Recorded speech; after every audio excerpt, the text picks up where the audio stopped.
Andao hiaraka hisoroka ny tsy fahombiazana ary.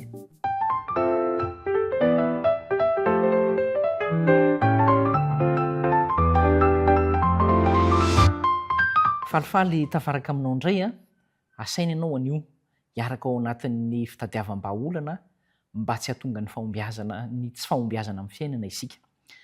Ny olan'ny zanak'Israely dia ilay hoe maika loatra ny hevitra fa efa momba azy Andriamanitra dia mandeha ho azy, dia tsy nifandray tamin'Andriamanitra tahaka ny fanao teo aloha intsony. Ary izay fahamaimaizana izay mahazo antsika izay. Tratran'izany tratran'izany ianao. Maika loatra ka tsy mahalala anontany an'i Jehovah dia tonga tany amin'ny tsy fahombiazana. Andao ary isika handresy an'izay amin'ny alalan'ny hoe n'inona fahamaizana dia andao hifandray amin'Andriamanitra aloha, izay vao atao ny zavatra anankiray. Andriamanitra no manoro lalana mialoha anaovana an'izay. Fanaontsika amin'izany ny hoe mandinika soratra masina aloha vao mifoha maraina, na mivavaka aloha vao miarina ny fandriana. Izany ilay ataontsika aloha larin'Andriamanitra dia mametraka amin'Andriamanitra ny fiainana rehetra. Ary tokony ho izay foana, misy zavatra ho ataontsika fikasana programa tetikasa mifampiresaka amin'Andriamanitra aloha mba hanehoany ny paikady tokony ho arahana. Nahavon'i Israely izay ndao sorohana ny fahamaimaizana foana. Mety ho tonga nefa ny fanontaniana, apetraka hoe Andriamanitra fa dia nahoana ny dia izao ny zavatra miseho rehefa nisy tsy fahombiazana izany. Ho tratran'izay ihany zasy ianao raha toa ka mbola tsy ampy ilay fifandraisana tamin'Andriamanitra talohany nanaovany zavatra anankiray. Fa ny zavatra hita eto dia izao, ilay tsy nanantsiny aloha ny nangataka tamin'Andriamanitra satria hitany hoe tsisy tsiny avy amin'ny tenany, Josoa io izany, sy ny vahoaka Israely hafa ankoatra ny akana menakavy. Dia rehefa tratran'izay isika dia mbola izay ihany no asain'Andriamanitra ataontsika, ny tsy fahombiazana dia sorohana amin'ny alalan'ny hoe manatona ny Jehovah. Anontanio izy dia ao anatin'ny fanontanian'i Jehovah, na dia toa hitantsika fa nanao ny mety aza ny tenantsika no hanehoany fa nisy tsy mety izany tany ho any, dia hanampy antsika amin'ny fahitana an'izay tsy mety izay izy.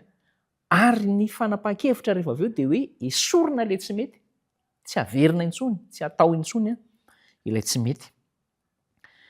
Dia mety ho tratran'izany ihany koa isika hoe efa ho diso fanantenana mihitsy, miandry elaela mihitsy, izay vao manome antsika ny valiny andrasan'Andriamanitra. Andaontsika tsy ho tratran'ny tsy fahombiazana koa hoe rehefa tsy namaly mihitsy Andriamanitra dia andeha hanao zavatra anankiray. Fa andao mbola hiandry azy foana, anaiky an'izay hoe fitsapana fizahan-toetra antsika mba hanamboarana toetra tsara ho antsika. Olana ngeza-be ho antsika io fahamaimaizana io maika loatra isika. Isika olombelona dia tratran'izany foana. Ary ampianarin'ny lesona momba ny hoe maharitra na ny faharetana izany ao anatin'izany. Nisy fiantraikany tamin'ny firenena iray manontolo ny fahotany akana menakavy. Inona ilay fiantraikany? Nahafatesina olona 400. Ary matetika zasy ianao tsy mieritreritra hoe ka ity zavatra tsy mety ataoko ity dia miantraika amina olona be dia be. Fa raha ka ohatra anankiray isika ataontsika ny amin'ny hoe fijangajangana no ohatra. Raha mijangajanga ny raim-pianakaviana anankiray dia ny tenany aloha izany efa iantefany izay hoe fahasimbana izay. Manaraka an'izay ny ankohonany dia simba ihany koa. Ary manaraka an'izay ilay olona izay miaraka amin'ny ivelan'ny tokantrano sy ny izay any amin'ny manodidina azy dia simba. Ary mba fantatsika koa fa ny manodidina izay mahita an'izay koa dia simba. Izay ilay hoe ny fahotana anankiray dia mety mahasimba olona maro. Andao isika hieritreritra lalina mihitsy amin'izay mba tsy hahatonga antsika ho tratran'ny tsy fahombiazana. Fa firenena iray manontolo nisy hatramin'ny fahafatesana mihitsy aza mba efa nosainao ve hoe ny fahotana ataoko mety mahafaty olon-kafa. Kanefa tsy maintsy hifototra amiko ihany koa izay hivaly amiko izay rehefa tsy mandeha araka ny indrafon'Andriamanitra manaiky ny fahadisoako. Dia efa hitantsika moa fa rehefa tsy miteny isika amin'ny zavatra tsy mety dia isika ihany koa izany miara-tsy mahomby ao. Andao sorohana ihany koa izany. Fa mila samy teny rehefa misy zavatra tsy mety. Na ray aman-dreny aza izany manao zavatra tsy mety dia mila samy teny isika kanefa mila manam-pahendrena kosa, tenim-pahendrena hitenenana ray aman-dreny. Fa raha ohatra ka tsy ampy-pahendrena nanaovana an'izany dia mety voamay manosika ao anatina fahadisoana hafa indray izany. Mieritreritra ny fiarahamonina matetika hoe izany fitsiritana sy fitiavam-boly izany eka tsy fahotana mahafaty fa tena mahafaty izany araka ny hitantsika ny vokany teo amin'ny akana. Teo ihany koa i Jodasy ilay namadika an'i Jesosy sy ny Geazy sy ny sisa, fa mahafaty izany. Andaontsika dia mieritreritra hoe ny fahotana hafa ihany no mahafaty, fa ny fitsiritana sy ny fitiavan-karena koa dia mahafaty. Andao ialana koa izany mba tsy hahatonga antsika ho amin'ny tsy fahombiazana. Andao tsy hitsiriritra ry namako. Andao hiezaka isika andraikitram-po ny tenin'Andriamanitra.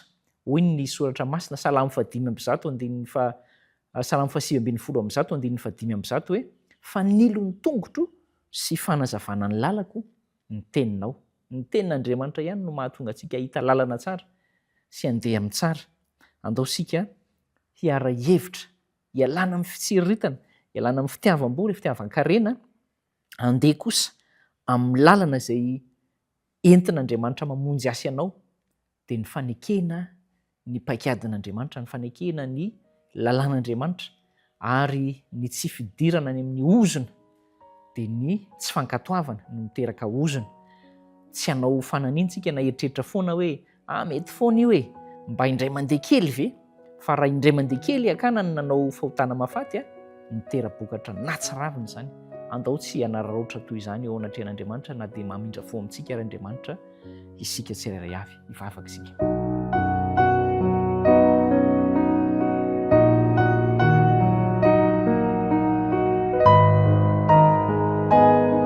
Tompo, mifono aminao izahay, te ahomby amin'ny fiainana fa kely ery, ary ny fahalalànay dia anteranay fa hoe mety izany ny ataonay.